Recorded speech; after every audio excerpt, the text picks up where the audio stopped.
ఓం శ్రీ గురుభ్యో నమః. శ్రీ శ్రీ శ్రీ యోగి రామానంద గురుపాదుకా పూజయామి. శ్రీ లలిత అష్టోత్తర శతనామావళిలోని 11వ నామం నుంచి 16వ నామం వరకు వివరణ. 11వ నామం ఓం వికచాంభోరుహదల లోచనాయే నమో నమః. అంటే వికసించినటువంటి పద్మం యొక్క రేకులతో సమానమైన సోగ కన్నులు కలిగిన తల్లి ఆ పరమేశ్వరి అని అర్థం. ప్రస్ఫుటమైన కాంతి కలిగి కలువలకు మించిన సౌందర్యం కలదనమాట అమ్మవారి కుడి కన్ను వచ్చేసి సూర్యుడు కాబట్టి పగటిని జనింపచేస్తాడు. ఎడమ కన్ను చంద్రుడు కాబట్టి రాత్రిని జనింపచేస్తోంది. అమ్మవారికి మూడవ కన్ను కూడా ఉందని ఇంతకుముందే మనం చెప్పుకున్నాం కదా. అది అహోరాత్రులకు మధ్య సాయం సంధ్యలు కావిస్తుంటుంది. ఈ రకంగా అమ్మవారి కళ్ళ వలన పక్షాలు, మాసాలు, సంవత్సరాలు, యుగాలు కలుగుతున్నాయి. ఈ కాలాలన్నింటికీ కూడా అతీతురాలు ఆ పరమేశ్వరి. అయితే అమ్మవారు ఆవిర్భావం జరిగినప్పుడు అగ్నిదేవుని తేజస్సు ఆ పరమేశ్వరి కళ్ళ రూపంలో ఉన్నారన్నమాట. ఈ దేవి నేత్రాలు వివిధ రకాలైన దృష్టి కలిగి ఉన్నాయి. జగన్మాత కన్నులను ధ్యానం చేస్తే ఆ తల్లి అనుగ్రహం మనకు తప్పక ఉంటుందని ప్రగాఢ విశ్వాసం. తర్వాతి నామం ఓం శరచ్ఛాంపేయ పుష్పాభనాసికాయే నమో నమః. అంటే శరత్కాలంలో వికసించిన సంపెంగ పువ్వు వంటి నాసిక కలిగినది జగన్మాత అని అర్థం. నాసిక అంటే ముక్కు. అమ్మవారి ముక్కును సంపెంగ పువ్వుతో పోలుస్తారన్నమాట. ఇంతకుముందే చెప్పుకున్నట్లు అమ్మ ఆవిర్భావ కాలంలో దేవతలందరి యొక్క దివ్య తేజస్సుతో ఆవిర్భవించింది కదా. అందులో కుబేరుని తేజస్సుతోనే దేవి యొక్క నాసాదండం ఏర్పడింది, అంటే ముక్కు అన్నమాట. ఎప్పుడు ముక్కు సుగంధభరితమైన వాసనలు పీల్చడం వల్ల కుబేరుని అనుగ్రహం కూడా లభిస్తుంది. అందుకే సాంబ్రాణి, అగరొత్తులు మొదలగు ఈ సుగంధ ద్రవ్యాలను పూజ మొదట్లోనే వెలిగిస్తూ ఉంటారన్నమాట. అంటే శుభప్రదమైన వాతావరణం కోసము ఇటువంటివన్నీ ఏర్పాటు చేస్తారు. శరత్కాలం అంటే తేటయైన కాలం. సంపెంగ బంగారు కాంతితో ప్రకాశిస్తుంది. అమ్మవారికి శరత్కాల అర్చన చాలా ప్రాధాన్యం అన్నమాట. శరత్కాలం అనేది మరొక వసంతకాలం వంటిది. ఈ శరత్కాలం అనేది తీవ్రమైన వేడి కానీ శీతలం కానీ, అంటే వేడి ఉండదు, అటు ఆ విధంగా చలి ఉండదు అన్నమాట. సమస్థితిలో ఉండేటటువంటి కాలం ఇది శరత్కాలం అనేది.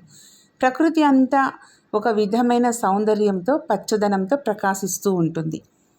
ఆ తేటదనానికి సంకేతంగా ఇక్కడ ఈ వర్ణన చేశారన్నమాట. తర్వాతి నామం వచ్చి ఓం లసత్కాంచన తాటంక యుగళాయే నమో నమః. మెరిసిపోతున్నటువంటి బంగారు చెవి కమ్మలతో ప్రకాశిస్తున్న తల్లి అని అర్థం.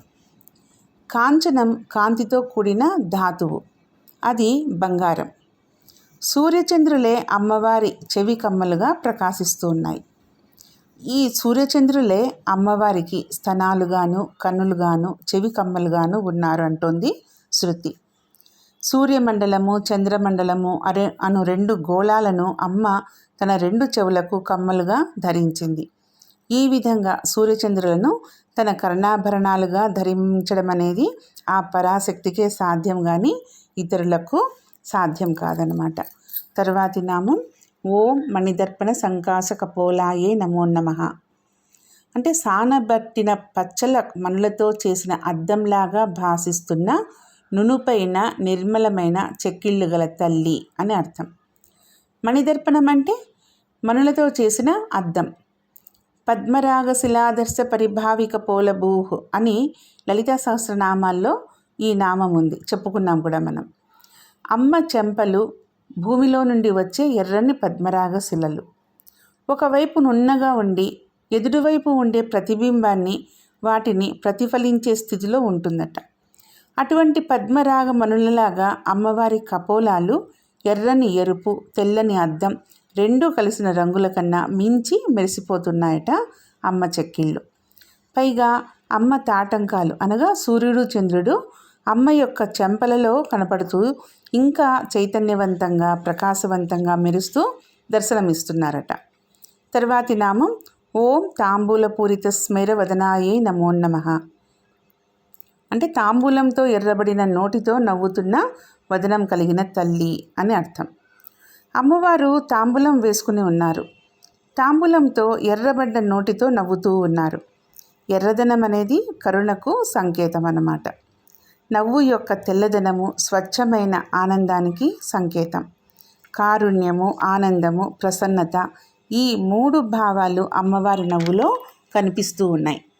అమ్మవారి తాంబూలం గురించి ప్రత్యేకంగా శాస్త్రము వర్ణించింది.